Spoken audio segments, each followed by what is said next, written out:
All right, hi guys, welcome to my channel. It is Siobhan with ToKittyandBeyond, and today we're going to be answering some psychic development Q&As that you guys submitted through my stories on Instagram. If you're not following me, follow me there as well, as I'm doing this psychic development series in short form reels and text post content.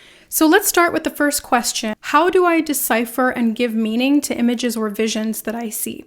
So the first tip that I have for you is to ask your higher self or your guides for more clarity. So simply asking and having the intention to seek more clarity or more information about what you've been shown or given can make a world of difference in actually understanding and interpreting the message correctly. The second is to feel into or brainstorm what associations you already have with the image, the symbol, or the message that came through. This can give you a lot more context, and it's important to note that your higher self and your guides are giving you information using your own mind. So they're going to use context that you already have some symbolism or awareness of. The other way to get more clarity is to look for context cues within your environment, within your thought forms that led up to the vision, the symbol, or the meaning that you received. Also looking for other types of context cues through what's been going on in your life, and things like that can give you a lot more information on how to apply the message.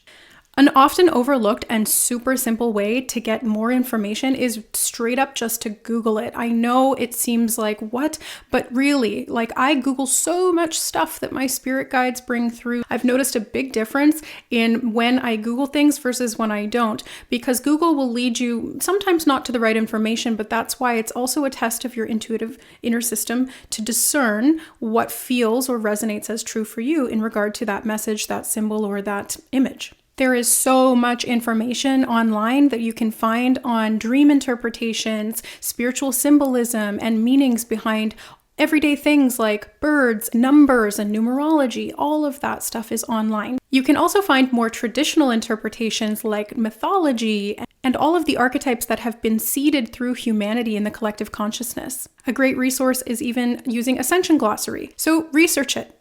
Go down the rabbit hole and see what you come back with.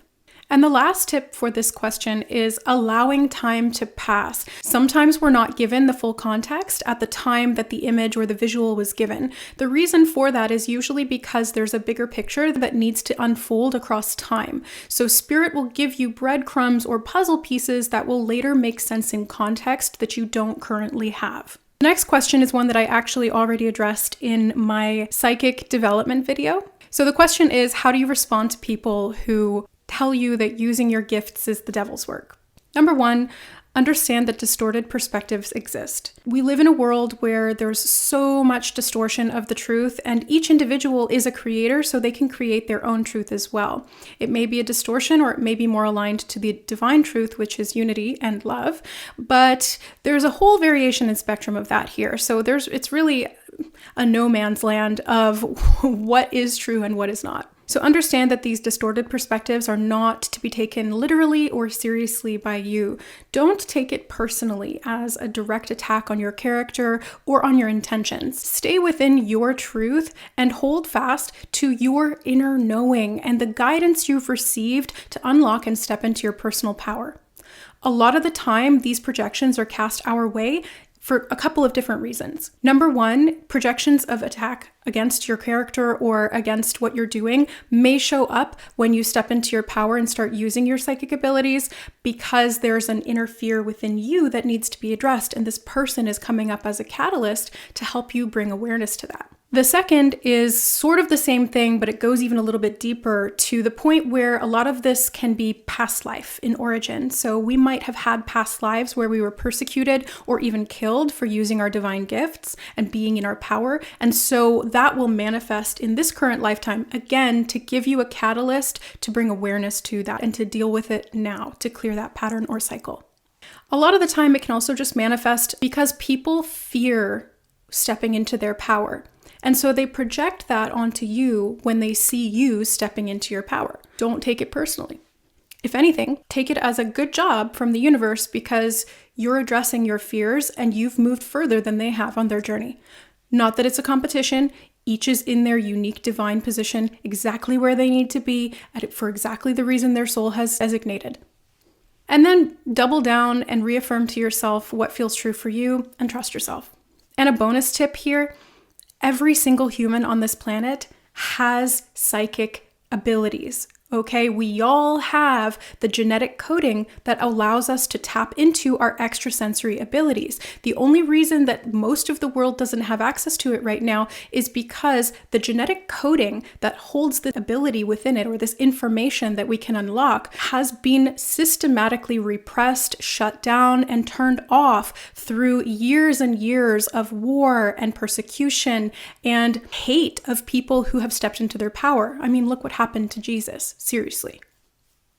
All you have to do to turn it back on is to set the intention, to start seeking in that direction, and to, make an affirmation to yourself, like to step into your power. And that also means addressing any of the fears and stuff that comes along with it. The next question is, what is the best way to let new skills come online? The first thing when you're looking to develop your psychic abilities and to let your new skills start to come up and be accessible to you is intention. Simply asking this question means that you're already on the path to developing your psychic abilities. Seeking with the intention to unlock your awareness and your extrasensory senses is going to ultimately put you on the path to be able to do this. It's going to set up opportunities, people, and other learning modalities that are going to help you to do that. So once you've decided and you're ready to go, start looking and be open to what comes to you. Sometimes seeking is an external mechanism where we have to take action, and sometimes simply the intention alone can bring in opportunities from the external. So pay attention to what comes up and follow your inner guidance, follow your inner truth, always, always, always. The third step is commitment, right? We've got the intention, we start to see these opportunities for learning coming up. Now we need to be committed to that. So it's essentially the same thing. Like if you're going to go to school, you wouldn't do it in like bits and pieces over a long period of time, because the information might not necessarily integrate in the way that you're needing it to be able to pass the test. Now, psychic development isn't a test. You don't need to pass anything, but you do need to learn to be responsible. And so what comes with that is a commitment to your learning and skill development. Now that can look like a daily practice of meditation, that can look like visualizing or imagining daily, it can look like learning to sit down and connect to your guides and your higher self and what that feels like for you. It can be testing your intuitive guidance in your everyday life and your mundane experiences. There are so many ways that we can incorporate psychic development into regular human life. It doesn't have to be like we just sit down and go into a space of psychic connection. That's helpful and definitely worth doing, but we can also incorporate it into everything we do. It's a way of life. And then on the other side of commitment is detachment. When we're committed to something, sometimes we can get a little bit too attached to the outcome. Now, it's great to have goals. It's great to have these intentions that will carry us toward meeting and receiving the result of that goal. But sometimes if we get too attached to the outcome, we might get frustrated and become resistant to the process itself.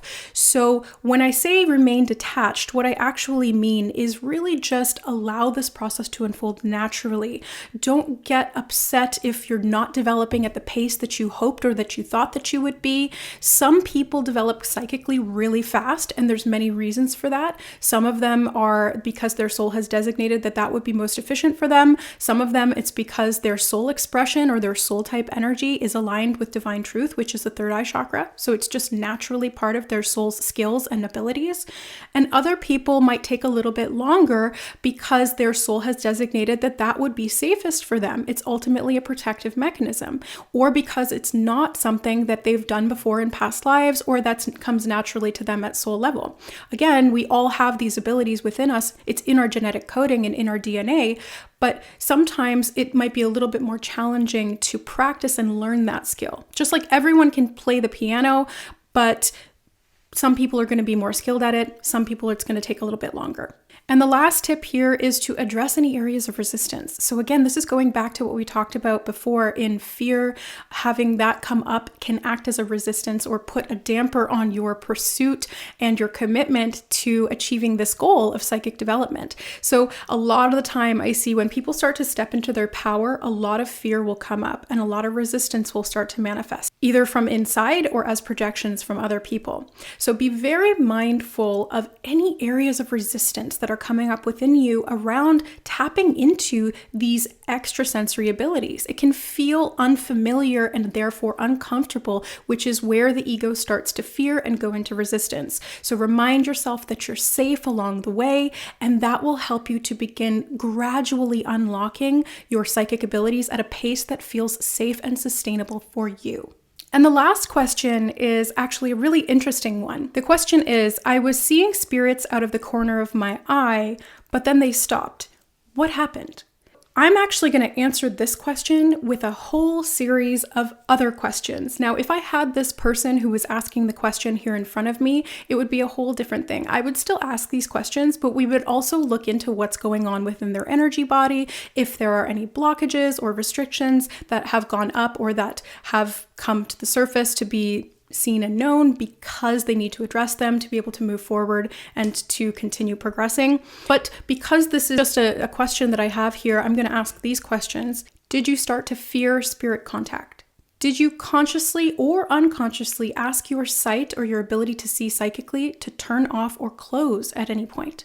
Are you possibly going through an integration phase? Integration phases usually come after we've gone through a major level up or activation, and they're there to help us to integrate and assimilate that information or that ability within ourselves. And usually that means that it kind of go into shutdown. So it's like updating your phone. You can't use your phone while it's updating. It's the same thing for integration phases. You can also ask yourself how long it's been since you've had contact with spirit or since you were seeing. So if it's been a long time, then there could be a bigger blockage that needs to be dealt with. If it's only been a short time, it could be some other things like temporary fear has arisen, or maybe there was judgment from the outside that you internalized, or perhaps it was simply the integration phase. Did you move or change locations? So sometimes we see spirit out of the corner of our eye because we're literally just in an area that's a hot spot for spirits. Sometimes this is good, sometimes it's bad. There can be lower vibrational spirits that we don't want to have in, say, for example, our home environment. That's not appropriate. So you want to check for portal ways and any negative spirits or earthbound souls that are attached to the property. I have property readings and clearings for that specific purpose. But essentially, if you did move recently or you changed locations, that could also indicate why you may not be seeing spirit around you anymore, or at least those particular spirits. Did you recently go through a major life change or event? This can also change our frequency. It can change our ability to receive or open up, especially if the event was challenging. What essentially happens is that when we go through something really hard for us emotionally or physically or mentally, we kind of shut down our energy and we pull our energy in. This can make it harder to see and perceive spirit or to connect energetically. Another aspect of 3D life that can kind of get in the way is when we become too distracted by the mundane aspects of life. So for example, we have a lot of responsibilities we need to take care of. We have a lot of chores that we need to do. These kinds of things are part of life, but if we get too focused and even stressed out, that's not only going to distract us, but it can also take away our focus from our intention of connecting to spirit or activating our psychic abilities. The other aspect of this is that we might become stressed, and stress is lower vibrational and it causes the restriction of the energy to come into play as well. So this can limit our capacity to connect because we're in a lower vibration or because our energy has densified. So de-stress. Have you regularly been setting aside time to meditate and connect intentionally? Again, the more that we set the intention to connect, the more that we're going to assist ourselves in meeting the vibrational capacities to be able to do so. We need to expand our bandwidth and raise our frequency to be able to connect. So there you have it, guys. Those are my answers to your spiritual development and psychic development questions. If you have other questions that you would like answered, please leave them in the comments below, and I can do another video for you guys here on YouTube, as well as in reel and text post content on my Instagram. So thank you so much for watching. It's such a pleasure to be here with you guys and to be able to talk about this stuff that I'm so passionate about. I love you, and we will see you next time. Bye.